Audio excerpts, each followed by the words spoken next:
So completely sitting on for 7 hours on a desk is not healthy for him. उसमें हम जो है ना थोड़ी सी ट्रेनिंग करते हैं बस। Unfortunately इसमें थोड़ा सा हमारे एजुकेशनल इंस्टीट्यूशंस का कसूर ज़्यादा है। टेन कैसे करना है ये उसके ऊपर जो है ना डिपेंड करता है या उसकी फैमिली के ऊपर डिपेंड करता है। प्रॉपर एकेडमीज और क्लब्स के अंदर बच्चों को डाला जाए तो both things can be taken together. उनके लिए खेलना ज़रूरी है। पाकिस्तान है तो फुटबॉल के तो कोई उम्मीद नहीं रखनी चाहिए।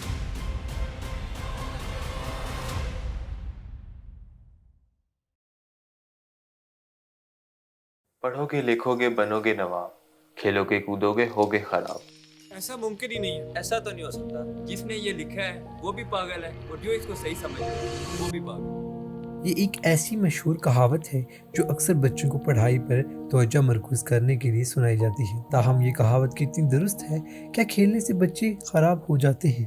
पाकिस्तानी तालीमी निज़ाम में बच्चों की रोज़मर्रा की मसरूफियात एक कैदी जैसी हैं। वो सुबह उठते हैं और एक दिन का हिस्सा कुर्सी पर बैठे रहते हैं।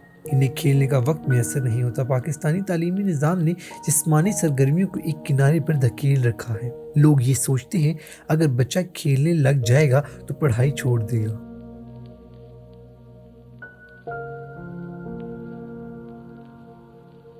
This is a misconception which people have कि अगर आप especially क्रिकेट के बारे में पाकिस्तान के अगर आप क्रिकेट खेल रहे हैं तो आप साथ पढ़ाई नहीं कर सकते। Whereas if you take both things along, तो it works pretty well actually. इस सोच की वजह से पाकिस्तान बाकी ममालिक से पीछे रह गया है। जहाँ एक ज़माने में पाकिस्तान का खेल के मैदान में एक नाम हुआ करता था, अब खेल के मैदान में पाकिस्तान रफ्ता रफ्ता वक़ार खो रहा है। Unfortunately इसमें थोड़ा सा हमारे एजुकेशनल इंस्टीट्यूशंस का कसूर ज़्यादा है। Because back in the day when we were younger तो उस वक्त cricket was played at school levels. Papers वगैरह आते हैं तो उसमें नहीं करते हम ज़्यादातर सपोर्ट, और इतनी सपोर्ट नहीं होती जिस तरह होनी चाहिए हमारे लिए कि प्रॉपर जो है ना, मतलब कि जिस तरह पुराने वक्तों में होता था या ये सरकारी स्कूल में होता है गवर्नमेंट के, जो बच्चा होता है उसको जिस चीज़ में जो चीज़ पसंद होती है उसमें इन्होंने प्रॉपर कोचेज़ रखे होते हैं। और जो हमारे जो अभी प्राइवेट स्कूल जो उसमें ये कोचेज़ भी नहीं रखते उस तरह, बस एक पीरियड होता है हमारा 1 घंटा आधा घंटे का, उसमें हम जो है ना थोड़ी सी ट्रेनिंग करते हैं बस। दूसरी तरफ मगरबी ममालिक जिस्मानी सरगर्मियों को तालीम का लाजमी जुज़ समझते हैं, यानी कि खेल और तालीम को एक साथ लेकर चलते हैं। एक बच्चा है वो सुबह के 8 बजे स्कूल जाता है और दोपहर के 2 बजे फ्री होता है। So completely sitting on for 7 hours on a desk is not healthy for him. उसमें उसका ब्रेन ड्रेन भी हो रहा है और मेंटली वो टायर्ड है। तो उसके लिए स्पोर्ट्स खेलना बहुत ज़रूरी है ताकि वो एक्टिव रहे, ताकि उसके बीच में, क्योंकि सबसे ज़्यादा ज़रूरी चीज़ क्या है एक बच्चे के लिए एट दिस एज? बैलेंस।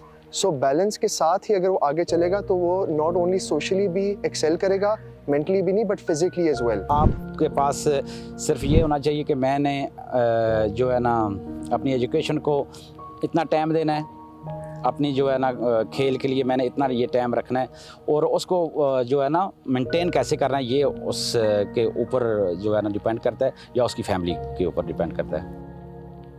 पढ़ाई के लिए जो है ना ब्रेक इम्पॉर्टेंट होती है। आप एक फ़्लो में बहुत ज़्यादा नहीं पढ़ सकते।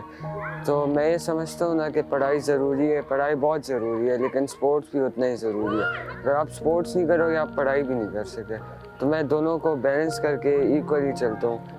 4 घंटे पढ़ता हूँ तो 1 घंटा ब्रेक लेता हूँ। पाकिस्तान में बेशुमार यूनिवर्सिटियाँ होने के बावजूद सिर्फ एक यूनिवर्सिटी जिस्मानी सरगर्मियों में PhD की डिग्री फराहम करती है।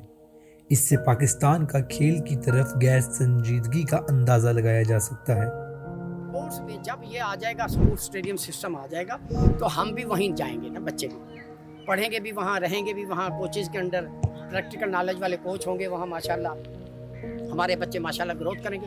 पाकिस्तान में बहुत टैलेंट है, लेकिन टैलेंट को सीधा करना बड़ा मुश्किल है, काफ़ी देर लगेगी इसको।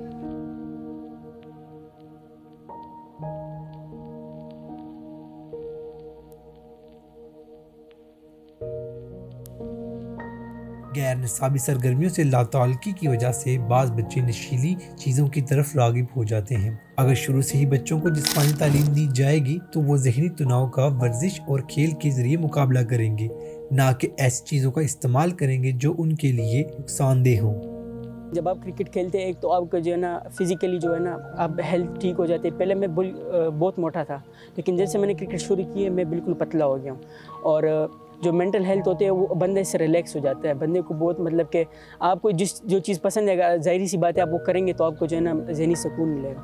وہ ہماری ایجوکیشنل انسٹیٹیوشن سے تھوڑا سا ہوا مسئلہ جس کی وجہ سے ٹیمز بننا بند ہو گئیں. اب اسکول کالجز کے اندر جو ہے نا فٹ بال اور ان چیزوں پہ زیادہ زور ڈالا جاتا ہے اور اس کو بھی ایک سرٹن لیول سے اوپر نہیں کھلایا جاتا. بٹ ادروائز اگر اسکول کالجز میں اس پر ترجیح دی جائے اور پراپر اکیڈمیز اور کلبس کے اندر بچوں کو ڈالا جائے تو both things can be taken together. کھیل اور تعلیم ایک دوسرے کے لیے لازمی و ملزوم ہے. پاکستان کو اپنے تعلیمی نظام میں کھیل کو ایک لازمی جز بنانے کی اشد ضرورت ہے. دیکھیں اس کے لیے سب سے زیادہ ضروری یہ ہے کہ the parents and the teachers need to come at a conclusion کہ یار بچوں کو بھی ان کے لیے کھیلنا ضروری ہے. پہلے تو یہ چیز آپ کو آئیڈینٹیفائی کرنی ہوتی ہے کہ آپ کو نہیں پتہ کل کو آپ کے گھر میں ایک میسی یا ایک رونالڈو یا فار دیٹ میٹر ایک جہانگیر خان یا ایون حتیٰ کہ اگر کہہ لیں کہ ویریس جو ہمارے پاکستانی کتنے بڑے بڑے اسٹارز ہیں, بابر اعظم, آپ کو نہیں پتا کہ گھر میں اگلا ٹیلنٹ کہاں نرچر ہو رہا ہے. پاکستان ہے تو فٹ بال کے تو کوئی امید نہیں رکھنی چاہیے. پیرنٹ سپورٹ بھی کم ہوتی ہے سب کچھ, لیکن بس کوشش کریں گے اور انشاءاللہ ڈاکٹر ویسے تو ڈاکٹر بننے کا شوق ہے. لیکن اب ایسے نہیں چلے گا. حکومت پاکستان کو چاہیے کہ بچوں کی پڑھائی کے ساتھ کھیل کو لازمی بنا دے. اس کو یہ بتاتے ہیں, باور کراتے ہیں, یقین سے میں بڑی ایمانداری سے کہہ رہا ہوں, ہر بچے کو یہ کہتا ہے تیرا سپورٹ, تیرا فٹ بال پڑھائی سے لنکڈ ہے. بچوں کا کھیل میں حصہ لینا پاکستان کے مستقبل کے لیے انتہائی اہم ہے, کیونکہ کھیل وہ واحد چیز ہے جو بچوں کو احتساب, لگن اور قیادت سکھاتی ہے. میں مینٹلی بہت زیادہ امپروو ہوں, میرے اندر بہت اسپورٹس اسپرٹ آیا ہے. پڑھائی جب میں اب کرتا ہوں تو ایزی ہوتا ہے سب کچھ, اور باقی میرا اسٹیمنا امپروو ہوا ہے. اسکولز انویسٹ کریں اس کے اندر, بچوں میں انویسٹمنٹ کریں, کوچز پہ انویسٹمنٹ کریں تو اسکول سے جو ٹیمز بنیں گی وہ اوبیسلی پھر آگے بچوں کے اندر پیشن بھی پیدا کریں گی. اس سال بھی ہمیں وہ سپورٹ نہیں کرے جو جس چیز کے ساتھ آپ کی محبت ہوتی ہے تو اس کے لیے آپ کو وقت نکالنا پڑتا ہے, تو ٹائم نکالنا پڑتا ہے. یہ اس طرح نہیں ہوتا آپ کو ایک چیز پسند ہے یہ نہیں کہنا کہ میں اس کو چھوڑ دوں. سخت وقت کے بعد جو ہے نا آسان وقت آتا ہے اور اللہ کامیابی دیتا ہے. ہمیں اپنے ملک کے بچوں کے مستقبل کے لیے کھیلوں کی تعلیم کو فروغ دینے کے لیے کام کرنے کی ضرورت ہے. آج سے ہی کوشش کریں کہ اس نظام کو ہم باہمی یکجہتی کے ذریعے تبدیل کر سکیں. شکریہ.